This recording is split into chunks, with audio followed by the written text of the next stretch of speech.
নমস্কার বন্ধুরা, যুবশ্রী প্রকল্প নিয়ে একটা খুশির খবর। প্রত্যেকটি যুবশ্রী প্রকল্পের প্রত্যেকটা গ্রাহকদের কিন্তু 14ই জানুয়ারি কিন্তু তাদের ব্যাঙ্ক অ্যাকাউন্টে কিন্তু ক্রেডিট হয়েছে 1500 টাকা। আর তোমরা দেখতে পাচ্ছ এখানে 14ই জানুয়ারি কিন্তু একটা যে যুবশ্রী প্রকল্পের গ্রাহক তার অ্যাকাউন্টে কিন্তু অলরেডি ক্রেডিট হয়ে গেছে 1500 টাকা। আগে ডিসেম্বর মাসে কিন্তু অলরেডি দিয়ে দেওয়া হয়েছিল 2 মাসের টাকা, মানে 3000 টাকা দেওয়া হয়েছিল, আজকে দিল 1500 টাকা।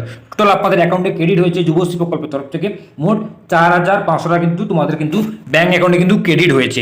যারা এখনো পর্যন্ত টাকা পাওনি তারা কিন্তু আমাকে অনেকেই কমেন্ট করছে, অনেকে কমেন্ট করছে দাদা আমার যুবশ্রী প্রকল্পের টাকা এখনো পর্যন্ত আসেনি, এক টাকাও, মানে কোনো এক মাসের টাকাও তাদের ব্যাঙ্ক অ্যাকাউন্টে ক্রেডিট হয়নি। কেন ক্রেডিট হয়নি সেই সংক্রান্ত জানতে কিন্তু আমি যুবশ্রী প্রকল্পের যে এক্সচেঞ্জ অফিস আছে সেখানে কিন্তু আমি কল করেছিলাম। সেখান থেকে আমাকে যা জানানো হয়েছে তা আমি আপনাদেরকে ভিডিওর মাধ্যমে জানাবো। এবং কি জানানো হয়েছে, যাদের যাদের এখনো পর্যন্ত এক মাসের টাকা আসেনি, কেন আসেনি সেই সংক্রান্ত কিন্তু আমাকে বিস্তারিত কিন্তু জানানো হয়েছে। এবং যাদের এখনও আসেনি তাদেরকে কত তারিখ পর্যন্ত ওয়েট করতে বলা হয়েছে সেই সংক্রান্ত কিন্তু জানানো হয়েছে আমাকে। সেই সংক্রান্ত কিন্তু প্রত্যেকটা বিষয় কিন্তু আমি এই ভিডিওর মাধ্যমে আলোচনা করব এবং আমি আপনাদের ভিডিওর মাধ্যমে জানাতে চলেছি। ভিডিওর মাধ্যমে প্রথমত জানাই, তোমরা সবাই জানো যুবশ্রী প্রকল্পের 6 থেকে 7 মাসের টাকা এখনো পর্যন্ত কিন্তু বাকি পড়ে আছে। কেন এই টাকাটা আসেনি প্রথমত জানাই আপনাদেরকে, যুবশ্রী প্রকল্পের টাকা এতদিন কেন বাকি পড়ে আছে। তোমরা সবাই জানো রাজ্য সরকার একটা, আমাদের মাননীয় মুখ্যমন্ত্রী যে বাংলার আবাস যোজনা বলে একটা প্রকল্প চালু আছে, সেই যেখানে আবাস যোজনার জন্য যারা বাংলার আবাস যোজনা পাওয়ার যোগ্য, যাদের এখনো পাকা বাড়ি নেই, তাদের কিন্তু দেওয়া হয় 1,20,000 টাকা কিন্তু তাদেরকে বাড়ি করার জন্য সহায়তা করা হয়। সেখানে সেই প্রথম কিস্তির টাকা মানে 60,000 টাকা কিন্তু দেওয়া অলরেডি শুরু হয়ে গেছে। এই টাকাটা অনেক টাকা যাওয়ার জন্য কিন্তু তাই যুবশ্রী প্রকল্পের টাকা কিন্তু আপনাদেরকে দিতে কিন্তু এই জন্য লেট করা হচ্ছে। যে যুবশ্রী প্রকল্পের টাকা দিতে আপনাদের লেট হচ্ছে। আপনারা বুঝতে পারছেন যে যুবশ্রী প্রকল্পের টাকাটা কেন এখনো পর্যন্ত আপনাদের ব্যাঙ্ক অ্যাকাউন্টে আসেনি। অনেকে যুবশ্রী প্রকল্পের টাকা অনেকে কিন্তু ডিসেম্বর মাসে কিন্তু অলরেডি ক্রেডিট হয়েছে 2 মাসের টাকা, যেটা হচ্ছে 2 মাসের টাকা মানে 3000 টাকা কিন্তু অলরেডি ক্রেডিট হয়েছে যুবশ্রী প্রকল্পের তরফ থেকে। আর এই 14ই জানুয়ারি অলরেডি শুরু করেছে 1500 টাকা, মানে এক মাসের টাকা কিন্তু অলরেডি দেওয়া শুরু হয়ে গেছে। প্রথমত আপনাদেরকে দেওয়া হয়েছে 3000 টাকা, তারপরে কত দেওয়া হয়েছে 1500 টাকা, টোটাল 3 মাসের টাকা কিন্তু আপনাদের অ্যাকাউন্টে কিন্তু ক্রেডিট হয়েছে। টোটাল আপনাদের 4500 টাকা কিন্তু আপনাদের ব্যাঙ্ক অ্যাকাউন্টে কিন্তু অলরেডি ক্রেডিট হয়েছে। যুবশ্রী প্রকল্পে কিন্তু অনেকেই আমাকে কমেন্ট করছে এখনও পর্যন্ত তাদের কিন্তু টাকা আসেনি। তার সেই সংক্রান্ত বিস্তারিত কিন্তু আমি জানাবো আপনাদেরকে ভিডিওর মাধ্যমে। প্রথমত বলি, যারা আমার চ্যানেলটি সাবস্ক্রাইব করবে তাদেরকে অসংখ্য ধন্যবাদ। আর যারা চ্যানেলটি সাবস্ক্রাইব করেনি, যে সাবস্ক্রাইব বোতামে ক্লিক করে অল নোটিফিকেশন অন করে দিও, যাতে প্রত্যেকটা ইনফরমেশন ভিডিও আপনাদের কাছে আগে পৌঁছতে পারে। আর ভিডিও কিন্তু প্রচুর পরিমাণে শেয়ার করো, যাতে প্রত্যেকটা যুবশ্রী প্রকল্পের গ্রাহকরা যাদের এরকম ভুক্তভোগী তাদের কাছে ভিডিওটা শেয়ার করে, যাতে যারা তাদের যে যুবশ্রী প্রকল্পের যে প্রাপ্য টাকাটা তারা যেন পেতে পারে। তোমরা স্ক্রিনে একটা নাম্বার তোমরা দেখতে পাচ্ছ, স্ক্রিনে দেওয়া একটা নাম্বার তোমরা কিন্তু দেখতে পাচ্ছ।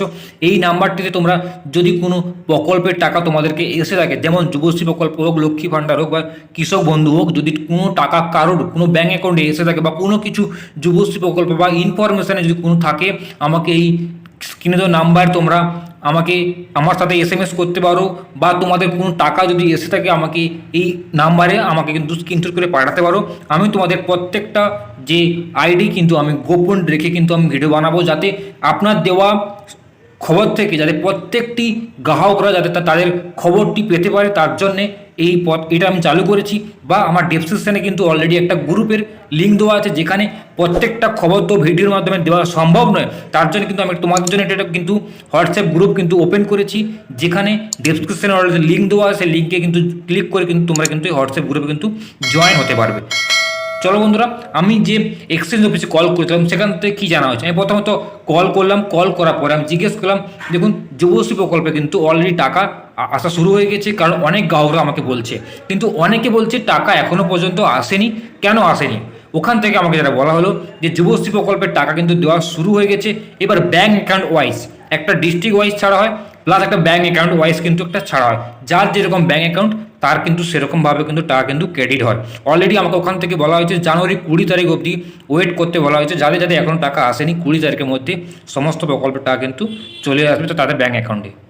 তারপরে আরও আমাকে জানানো হয়েছে যদি 20 তারিখের পরে যদি টাকা না এসে থাকে, তাহলে কিন্তু ওরা বলেছে শীঘ্রই যোগাযোগ করতে বলেছে প্রত্যেকটা এক্সচেঞ্জ অফিসে। কেন আসেনি আমাকে বলা হয়েছে, যদি কোনো সমস্যা থেকে থাকে এক্সচেঞ্জ অফিসে প্রত্যেকটা ডকুমেন্টস বা বা আপনার যে আইডি আছে ইবি নাম্বার, ইবি একটা যে আইডি আছে নাম্বার নিয়ে যেতে বলা হয়েছে বা প্রত্যেক ডকুমেন্ট তিনি যেতে বলা হয়েছে, ওখান থেকে ওরা চেক করে বলে দেবে যে আপনার কি সমস্যা আছে বা আপনার কেন টাকাটা আসেনি, আপনার স্ট্যাটাস কি আছে এখন, ওরা সমস্ত কিছু বিস্তারিত কিন্তু জানিয়ে দেবে। অলরেডি ওখান থেকে কিন্তু আমাকে জানানো হয়েছে। বা আপনাদের যদি যুবশ্রী প্রকল্পে যদি কোনো সমস্যা থেকে থাকে তাহলে আপনারা কন্ট্যাক্ট আসে এখানে ক্লিক করে যুবশ্রী প্রকল্পের নাম্বার পেয়ে যাবেন। ওখান থেকে আপনারা কিন্তু কল করে আপনাদের কোনো সমস্যার সমাধান এখান থেকে কিন্তু আপনারা 100% পেয়ে থাকবেন। আশা করি আপনারা বুঝতে পেরেছেন। যদি ভিডিও ভালো লাগে শেয়ার করে দেবেন, প্রচুর পরিমাণে শেয়ার করে যাতে প্রত্যেকটা যুবশ্রী প্রকল্পে গ্রাহকের কাছে ভিডিওটা পৌঁছতে পারে।